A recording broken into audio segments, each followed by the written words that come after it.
تو یہ ان کا ایک خاص ہاں جو ناولٹ ہے نشیب وغیرہ یہ وہ ان میں بھی جو موضوعات ہیں وہ ایسے وہ سارے ایک طرح سے ٹریجڈی ہے. ایون جو باغ ہے وہ ٹریجڈی ہے.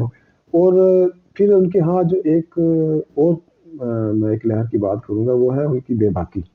ان کا جو ہمارے سماج پر جو ایک نقد ہے ان کا وہ بہت تیکھا اور تیز ہے. قید جو تھا وہ عجیب ان کا ایک ناولٹ ہے جو عام طور پہ نہیں بات کی جاتی وہ رات کے نام سے. تو وہ بھی چھوٹی سی ایک طویل کہانی کہہ لیں ناولٹ ہے 101 صفحے کا. تو اس میں بھی ایک شخص کی جو اس طرح ایک وجودیاتی کرب ہے اس کو انہوں نے پینٹ کرنے کی کوشش کی ہے.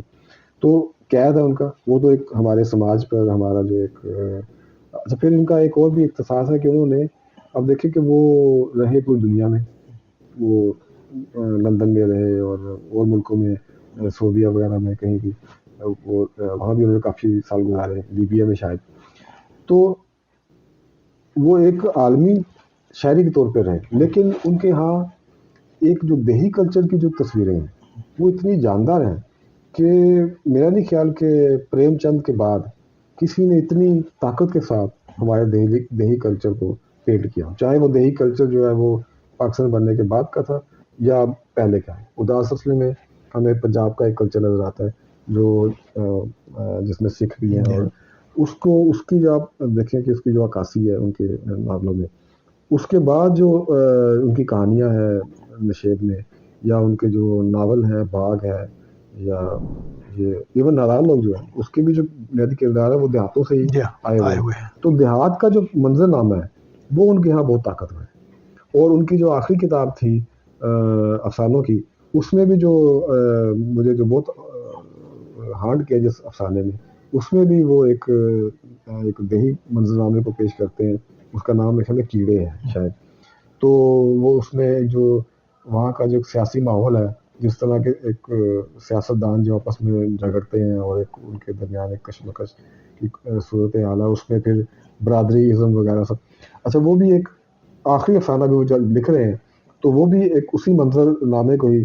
تو دیہی کلچر جو ہے وہ انہوں نے میرے خیال میں جب وہ گجرات میں تھے تب انہوں نے اس میں ایک عرصہ گزارا کیونکہ وہ ان کا جو اپنے والد تھے وہ بھی محفل زرداری سے ہی جڑے ہوئے تھے. تو وہ ان کے یہاں بہت طاقتور ہے. اور میرا خیال ہے کہ پریم چند کے بعد جو ہمارا سب سے طاقتور جو ایک آواز جو ہے دیہی کلچر کی جو پینٹنگ ہے ہماری وہ ان کی فکشن میں ہمیں نظر آتی ہے. یہ ان کی چند بنیادی خصوصیات ہیں. ان کے مزاج کے حوالے سے میں چونکہ میری ان سے بہت ملاقاتیں رہیں تو مجھے یاد ہے کہ ایک موقع پر میں نے ان سے کہا کہ میں آپ کی طرف آنا چاہتا ہوں. تو انہوں نے مجھے فون کر کے کہا کہ یہ جو باہر بیل لگی ہوئی ہے نا یہ مت بجانا بلکہ اس کے ساتھ ایک نا وہ بیل ہے تو اس کے پیچھے ایک بیل ہے وہ چھپی ہوئی ہے تو وہ بجانا. تو میں نے کہا جی ٹھیک ہے. تو وجہ اس کی کیا ہے تو کہتے وہ اس میں کرنٹ ہے. تو وہ ان کے لیے جو مجھے بتائے بغیر آتے ہیں میرے دوسرے کرنے کے لیے تو جو جن کو میں خود بلاتا ہوں یا جو پوچھ کے آتے ہیں تو ان کو میں بتاتا ہوں کہ آپ فلاں بیل بجائیں. تو یہ ان کا ایک خاص مزاج تھا کہ وہ اپنے دنیا میں اپنے آپ میں مست رہتے تھے. تو ان کو بہت زیادہ کوئی ملنے جلنے کا یا بہت زیادہ پبلک وہ جو ایک ادبی سماجی جو اس کا کوئی ان کا جس کے لیے مرے جا رہے ہوتے ہیں لوگ دلچسپی بالکل نہیں تھی بلکہ وہ اس کے خلاف بھی تھے کسی حد. تو یہ ان کا ایک مزاج کا ایک حصہ تھا. تو میں جب وہ فوت ہو گیا تو میری ان کی جو بیٹی ہے وہ ان سے میری ملاقات ہوئی تو انہوں نے ایک بڑی سی بات کی ان کی بیٹی. تو انہوں نے کہا کہ جی بطور بیٹی انہوں نے کہا کہ میرے والد جو ہے وہ دنیا کے سب سے زیادہ انڈیپینڈنٹ آدمی تھے. تو انہوں نے ساری عمر اپنی اسی انڈیپینڈنس کے ساتھ گزاری اور وہ ایون کسی سے کوئی جو ہوتا ہے ہمدردی کے الفاظ بھی سننا گوارا نہیں کرتے تھے کہ جس پہ ان کو لگے کہ وہ بڑی کرتے. تو کہتے وہ جب فوت ہوئے تو ان کو ڈائگنوز ہوا کینسر. تو انہوں نے آ کے بیٹی سے کہا کہ میں نہیں چاہتا کہ میں بیمار ہو کے لیٹ جاؤں لوگ مجھے دیکھنے آئیں. تو بس کیا ہو کہ ابھی کوئی فوراً کے اوپر کمپلیکیشن پیدا ہو وہی 2-3 مہینے میں فارغ ہو جائے. تو کہتے ہیں کہ خدا نے یہ بھی بات ان کی سن لی اور کوئی 1-2 مہینے بعد ہی ان کو ایک کمیونیکیشن پیدا ہو گئی, وہ پھیپھڑوں کا میں کوئی پانی وغیرہ اس طرح آ گئی, تو وہ فوت ہو گئی. تو زندگی بھی اب دیکھیے انہوں نے زندگی میں ایک جو یہ بھی ایک بلیسنگ ہے آپ کو, ایک خاص نعمت ہے آپ کے لیے کہ آپ نے جیسا چاہا لکھنا آپ نے ویسا لکھا. ہاں یہ بالکل ایسے آپ نے جیسا زندگی گزارنی چاہیے آپ نے ویسی زندگی گزاری, اور اسی آپ نے جیسی موت کی خواہش کی اپنی مرضی سے ویسے ہی آپ کو موت آئی. تو یہ ان کی ایک یہ ان کے فن کے علاوہ میں ان کی ذاتی حوالے سے بات کروں. نہیں وہ جو وہ بات جو جیسے آپ نے کہا نا کہ وہ جو لکھنا چاہتے تھے نثر کے بارے میں جب ہم بات کر رہے تھے وہ آزاد رہے, وہ جو چاہتے تھے انہوں نے وہ لکھا. حالانکہ ان کے آس پاس جو لوگ تھے وہ بہت ہی اور طرح کی نسل لکھ رہے تھے. ایسے ہی وہ اور ان کی وہ اصلاح کرنا چاہتے تھے, وہ چاہتے تو کرتے اپنی جس طرح کی نسل کا توتی بولتا تھا وہ بالکل اور طرح کی تھی, وہ پرانی نسل سے جڑی ہوئی نسل لکھی اس میں رنگ تھا, لیکن انہوں نے اپنی مرضی سے لکھی اور ان کو کوئی پرواہ نہیں تھی اس کی. وہ کہتے ہیں جب میں نے داسوں سے لکھنا تو میں لکھ کے تو میں چلا گیا ملک سے باہر کہ جو مرضی اب کرو. تو بلکہ ایک ناول ان کا ہے مطلب نادار لوگ کے اصول میں لکھا کہ میں چاہتا ہوں کہ اس پہ کوئی بات نہ کرے, رکعت جسے لوگوں کو پڑھنے دیں, ان کو اپنی انڈیپینڈنٹ اوپینین بنانے دیں, اس کے بعد پھر آگے. تو ایک اور بات مجھے ان کا ایک اداس سلسلے کے شروع میں ہی ان کا ایک چھوٹا سا مختصر سا دماغ ہے, تو انہوں نے کہا کہ مجھے پبلشر نے اصرار کیا کہ اس پہ کچھ نہ دباچہ دینا چاہیے, تو میں اس کے بالکل خلاف ہوں.